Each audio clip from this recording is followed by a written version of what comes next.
Hey guys, and thanks for tuning in for today's West Ag Grain Market update for July 5th, 2018.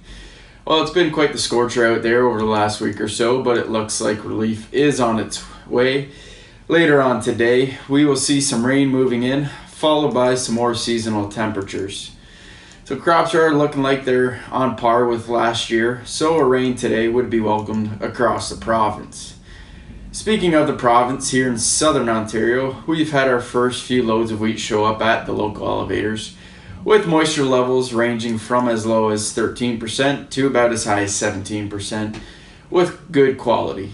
However, it seems like the dry weather in late May and early June, when the wheat was beginning to head, hurt yields, as early reports seem to have yield averaging around 75 to 85 bushels per acre. But if you still have some wheat to contract off the combine, give us a call, as wheat is trading above $6 out of the field today.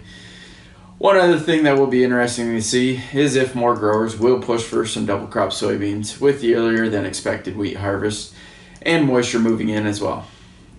So the markets reopened today after taking the day off yesterday for Independence Day, and I hope all our neighbors south of the border enjoyed their festivities yesterday. However, the party didn't last long in the grain markets, as corn and beans opened higher, just to see it fade into the negatives later on today, as we are currently trading beans down 5 and corn at just under even. The only commodity keeping the party going is wheat, as it continues to climb, as the small crop continues to get smaller out in the US, thanks to lower planted acres and lower than expected yield. The market will also be paying close attention to the tariff announcements tomorrow, as the US is expected to announce its tariff on $34 billion worth of Chinese goods. And if the Trump administration does follow through with its plan, China has already come out and said that it will not back down and impose its own set of tariffs on US goods. But I think most of the trade today already believes that the worst case scenario is already factored into the grain markets. So if these tariffs are announced tomorrow, don't expect a huge backlash from the grain markets. But if cooler heads prevails, maybe we could get that spark in the markets that we've been looking for those higher values. Locally, it seems like old crop corn is becoming the hot commodity this summer. Even with the record corn crop last year here in Ontario, it seems like a good chunk of that corn has been chewed up through the province, and more than expected.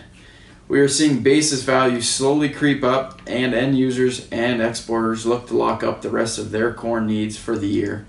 Basis values today are at their high for the year, so if you are looking to lock in some movement of that corn, one strategy today could be locking in some basis values at these high prices and price out the futures on the rallies. Out in the US, crop conditions continue to remain at their highest since the late 90s.